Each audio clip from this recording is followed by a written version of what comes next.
Bismillahirrahmanirrahim. So, chapter number 22 of Guidance Physiology deals with cardiac failure. Before we head towards this chapter, it is very important for all of you to understand one major concept, or rather clear a misconception. When we say in Urdu, फलां शख्स का heart fail हो गया, we are talking about a person who has died because of some heart problem, some cardiac problem. And when we are referring to that cardiac failure या heart fail हो जाना, तो we are talking about a person who has died of cardiac arrest. So cardiac arrest is complete seizure, stoppage, completely the heart has stopped functioning as a motor pump and the person is dead now. So वो cardiac arrest होता है. But when we are talking about cardiac failure, we are usually talking about a progressive process which is not always lethal. However, it is very grave, it is very intense, it is very life threatening. Rather, it is almost near to its morbidity, as morbid is the as mortal or lethal is the myocardial infarction. So the effects of cardiac failure, they are devastating, they are very injurious to health. However, cardiac failure does not mean immediate death. तो cardiac failure एक process है, it may be compensated. अगर compensate हो गया तो this process will end up in something a person can survive with. अगर decompensated है तो it is a continuous process, जो आप 24 चैप्टर में पढ़ चुके हैं ना, cardiogenic shock. So it is similar to that. The person is having a failed heart and this is a continuous on going process.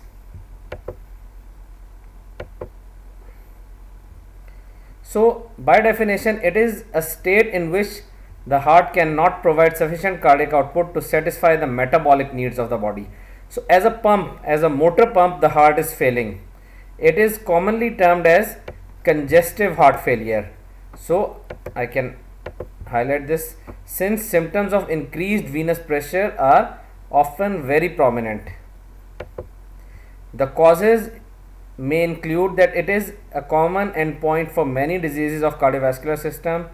For example, inappropriate workload, increased volume or pressure overload, decreased contractility of myocardium, maybe because of myocardial infarction, restricted filling, myocyte loss. If the heart valves are damaged, if there is external pressure around the heart, you know about the pericardium, that it encircles, it ensheaths the heart, vitamin B deficiency, and primary cardiac muscle disease. So all these may be included or counted as the causes of cardiac failure. So what are the dynamics of circulation in cardiac failure?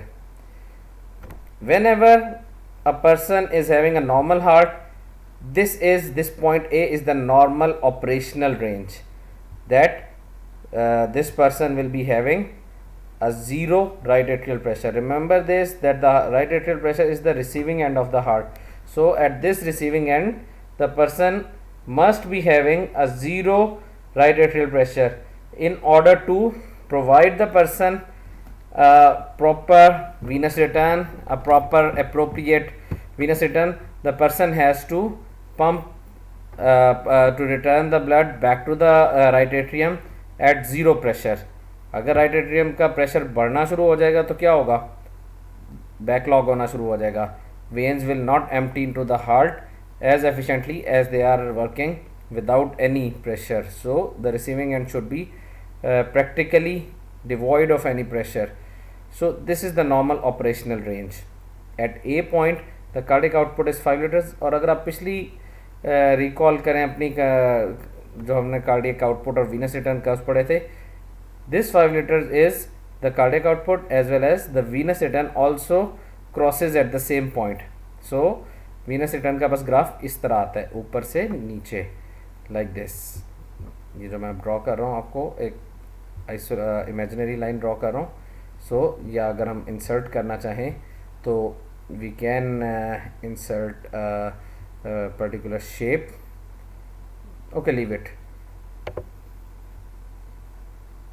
Let me draw one for you. So तो अगर मैं कहूँ आपसे at this particular point, rather I am unable to draw it, let's undo this. So at this point you can recall it from the discussion of chapter 20 that A point is normal heart. Now say for example a person has undergone a myocardial infarction, he has suffered from a heart attack. Now what will happen, the heart will be a weaker pump now. So at the time of myocardial infarction, जब भी उसको heart attack हुआ, immediately the cardiac output will reduce to 2 liters per minute. It will be reduced to a very low point. फिर Aahista Aahista recovery शुरू होती है. Damaged heart plus immediate sympathetic stimulation से थोड़ी सी कार्डियक आउटपुट बढ़ जाती है, लेकिन साथ साथ क्या हो रहा है, राइट एट्रियल प्रेशर भी बढ़ रहा है. राइट एट्रियल प्रेशर बढ़ने का मतलब क्या है, बैकलॉग. बैकलॉग का मतलब वीनस रिटर्न कम हो रही है, पूलिंग हो रही है एक्सट्रीमिटीज़ में. So a failing heart is never a good symptom. Finally at a higher pressure, at a higher operational range of right atrial pressure, the old cardiac output of 5 liter per minute will be re-established. लेकिन अब dynamics ख़राब हो गए, अब venous return उतनी नहीं है जितनी कार्डियक आउटपुट है, तो अब यहाँ पर प्रॉब्लम आना शुरू हो जाएगी. So sympathetic stimulation includes the activation of baroreceptor reflex, the CNS ischemic response and the chemoreceptor reflex, जो आप ऑलरेडी ब्लड प्रेशर के कंट्रोल में चैप्टर 19 में और 18 में पढ़ चुके हैं. Now the effect of sympathetic stimulation on heart includes the positive chronotropic, ionotropic, basmotropic and dromotropic effect. The effect on circulation include increased venous return, and the parasympathetics, they are inhibited. In the chronic stage of failure, जब Aahista Aahista fail होना शुरू हो जाता है, after few days to months to years, the kidneys, they are unable to flush out all the excreta that is produced after the body's metabolism. So urine retention by kidneys, it occurs. The cardiac output thereby decreases. As the cardiac output is decreasing, it will be causing a decreased urine formation. अब इससे एक फ़ायदा भी होता है. फ़ायदा क्या होता है कि increased mean systemic filling pressure, body के अंदर फ्लूइड सस्टेन रहता है और वो थोड़ा सा कार्डियक पंप को स्टिमुलेट करता रहता है, और वेनस डिस्टेंशन से और इंक्रीज्ड वीनस रिटर्न हो जाती है कि सारा फ्लूइड ज़ाया ना होने की वजह से वीनस रिटर्न बढ़ जाती है, जिससे कार्डियक आउटपुट बेहतर हो जाती है थोड़ी सी. लेकिन इसका रिस्क क्या है कि अगर बहुत ज़्यादा पानी जिसम में कलेक्ट हो गया, if there is increased accumulation of water, it will ooze into the interstitial spaces leading to edema and death. Now ये तो हमने पढ़ा था about compensated heart failure. The next point is decompensated heart failure.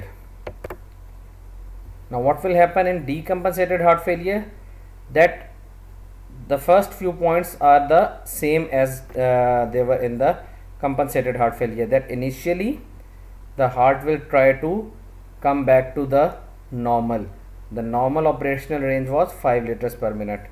So initially the heart will try to compensate, it is coming towards normal. लेकिन यहाँ पर देखो नीचे इतना ज़्यादा राइट एट्रियल प्रेशर बढ़ गया है, इतना ज़्यादा बढ़ गया है कि अब बैलेंस मेंटेन नहीं हो रहा. अब venous pressure is unable to cross और overcome this higher right atrial pressure. Veins इतनी एनगॉज्ड हो गई हैं, इतनी ज़्यादा फ्लूइड से भर गई हैं, वेनस रिटर्न इतना ज़्यादा बढ़ गया कि they are unable to cross this barrier. तो आहिस्ता आहिस्ता हार्ट विल स्टार्ट फेलिंग. यहाँ से वीनस रिटर्न कम हुई तो हार्ट की पंपिंग कम हो गई, हार्ट अब अच्छी तरह से अपने आप को रिकवर नहीं कर पा रहा. Heart is no more a strong muscular pump, so the heart cardiac output will be reduced again. Now finally this is how the process will go on and on. So this is known as decompensated heart failure. एक point इधर miss हो गया. there is a role of kidney, that the right atrial pressure keeps on rising due to fluid retention. तो इसका क्या है treatment, strengthen the heart, relieve the retention. Now there are two types of cardiac failure. One is low output cardiac failure, also known as cardiogenic shock, जो कि आप already chapter 24 की discussion में सुन चुके होंगे. It is a vicious circle of cardiac deterioration in cardiogenic shock, कि वो एक होता रहता है कि एक प्रोग्रेसिव शॉक बनता रहता है. Physiology of treatment includes immediate administration of digitalis to strengthen the heart. Digitalis is the drug of choice for a failing heart. ये डिजिटेलिस आप लोग याद कर लें कि this is the drug of choice for a failing heart. Then there is infusion of whole blood, plasma और a blood pressure raising drug to sustain the arterial pressure. कि अब पंप नहीं हो रहा ना, तो अब सारे पाइप खाली हो रहे हैं, जो वेसल्स हैं उनके अंदर प्रेशर कम होता जा रहा है. तो हार्ट को स्ट्रॉन्ग करो, पीछे से मोटर के ऊपर एक एम्पलीफायर लगाओ ताकि वो बेहतर तौर पे काम कर सके, पंपिंग बेहतर हो सके. Now the cardiac failure eventually may cause death because of high edema. अब क्या होता है कि इस ग्राफ को मतलब आप का समझना बहुत ज़्यादा मतलब एकेडमिक पॉइंट ऑफ व्यू से इम्पॉर्टेंट नहीं है, लेकिन a thing known as critical closing pressure, जो कि आपको यहाँ पर नज़र आएगी कि there is a critical closing pressure, कि एक सर्टन पॉइंट पे जब लिमिट पहुँच जाती है राइट एट्रियल प्रेशर की, उसके बाद अब वेन्स फर्दर पंप करना ख़त्म कर देती हैं. They stop bringing blood back to the heart. अब ये क्रिटिकल क्लोजिंग प्रेशर कहलाता है. तो एक critical closing pressure of 13 millimetres of mercury, वहाँ पर क्या हुआ, राइट एट्रियल प्रेशर बढ़ता रहा, मीन एओर्टिक प्रेशर कम होता रहा, and finally you will have a critical closing pressure. और अब क्या हुआ कि कार्डियक आउटपुट नील पे आ गई, ऑलमोस्ट 13 पे आ गई. अब यहाँ पर आप देखो कि कैपिलरी प्रेशर और कार्डियक प्रेशर और जो राइट एट्रियल प्रेशर ये सब बढ़ के 13 पे जब आएगा तो कार्डियक आउटपुट 0 हो गई, कार्डियक आउटपुट नहीं.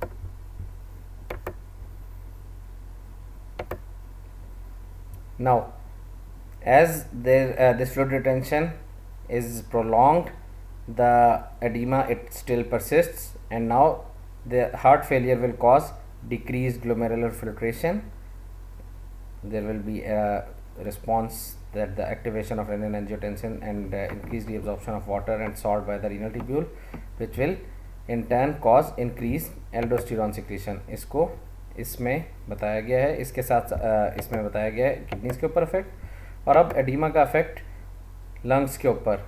When there is increased venous return, लेकिन हार्ट उसको आगे पंप नहीं कर रहा, तो क्या होगा कि ब्लड पीछे किडनीज की लंग्स की तरफ भी, जो पल्मोनरी सर्किट एक ऊपर बना हुआ है, एक इसका सिस्टेमिक सर्किट है नीचे हार्ट के और एक इसका पल्मोनरी सर्किट है, उसमें जमा होता रहेगा ब्लड. उससे क्या होगा, कैपिलरी प्रेशर बढ़ेगा, फ्लूइड लंग्स के अंदर ज़्यादा होगा, ऑक्सीजन अच्छी तरह ट्रांसपोर्ट नहीं होगी, पेरिफेरल वेजोडाइलेशन फर्दर इंक्रीज. ये एक विशियस सर्कल बन जाएगा जिससे होता रहेगा and finally acute pulmonary oedema will develop. Acute pulmonary oedema develop होने की वजह से ऑक्सीजन की ट्रांसफ़र नहीं हो सकती. The person will have serious complications. Treatment for pulmonary oedema, immediately relieve the oedema. Arms और लेग्स के ऊपर टॉनिक बांध के ब्लीड कर दें पेशेंट को. फर्दर वीनस रिटर्न ख़त्म करें, फ़ौरन उसमें से खून निकालें ताकि लंग्स के ऊपर जो प्रेशर आया हुआ है इंक्रीज ब्लड की वजह से, इंक्रीज फ्लूइड ओवरलोड की वजह से, वो ख़त्म हो जाए. जल्दी फ्लूइड को फ्लश आउट करें with the help of diuretics और 100% ऑक्सीजन दें ब्रीद इन करने के लिए, क्योंकि लंग्स अब उसको अच्छी तरह से नहीं ले पा रहे ऑक्सीजन को. आपके जहन में भी ये एक कॉन्सेप्ट बन रहा होगा कि पीछे कीचड़ बन रहा है लंग के अंदर, उस कीचड़ को, उस एक्सेस एक जो सैलाब आया हुआ लंग्स के अंदर, उसको फौरी तौर पे हमने, जब सैलाब आता है तो आपको पता है बंद तोड़े जाते हैं कि उसमें कई बस्तियां, कई गांव बह जाते हैं, लेकिन लोगों को और बड़े शहरों को बचाया जाता है. तो इसी तरह इंसान की जान को बचाने के लिए ब्लीड करवाया जाता है और फ्लूइड, इस सैलाब को बाहर निकाला जाता है with the help of frusemide. Some cardiotonic drugs like ouabain are available which strengthen the heart. तो ये सब कुछ पल्मोनरी एडिमा में किया जाता है. And pulmonary oedema is not a chronic disease, it is acute process. जल्दी फौरी तौर पे ये काम हो रहा होता है. The person is dying now. ये एक एमरजेंसी है, एक्यूट मेडिकल एमरजेंसी है पल्मोनरी एडिमा. अब एक कॉन्सेप्ट है कार्डियक रिजर्व. अच्छा, एक बात बताता चलूँ, इस पूरी डिस्कशन में आपने पीछे बहुत सारे आपके गाइडर में ग्राफ दिए हुए हैं.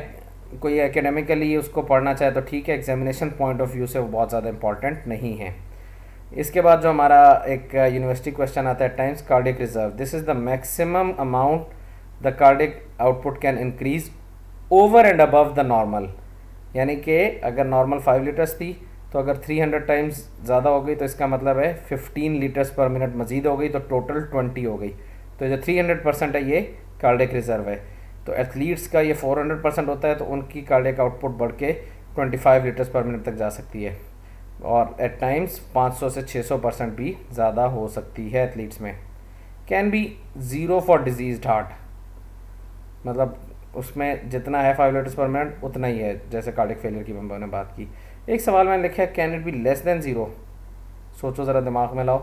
येस इट कैन बी, के 5 लीटर से भी कम है। कार्डियक रिजर्व होनी क्या है, उसका जो ओरिजिनल एक बेस लाइन कार्डियक आउटपुट होनी चाहिए वही नहीं है, 4 लीटर्स 3 लीटर्स जितनी है उसकी, तो फिर वो कार्डियक रिजर्व माइनस में भी हो सकती है। अब हमारे पास दो तरह के केसेस आते हैं। एक नॉर्मल जिसके अंदर आपकी cardiac reserve that is about 400 times 400% अब over and above normal operational range ये है। अब सिवियर कोरोनरी थ्रोम्बोसिस में देखो नॉर्मल ऑपरेशनल रेंज से भी कम है ही नहीं कोई कार्डियक रिजर्व रहेगी। एथलीट में नॉर्मल से भी बहुत ज़्यादा 600, उनका ब्लड जो पंप है आपके मुकाबले में बहुत ज़्यादा बड़ा है, उनकी मोटर बहुत बड़ी है हार्ट की, they will be able to have increased cardiac reserve. Then in various diseases like mild valvular disease, diphtheria and moderate coronary exercise, this is reduced to 200 to 300%. severe valvular disease अगर किसी को है, अगर किसी के valve बिल्कुल ख़राब हैं, चैप्टर 23 में हम पढ़ेंगे किस तरह की वेल्वुलर डिजीज़ होती हैं, तो उसमें कार्डियक रिजर्व नेगेटिव में है।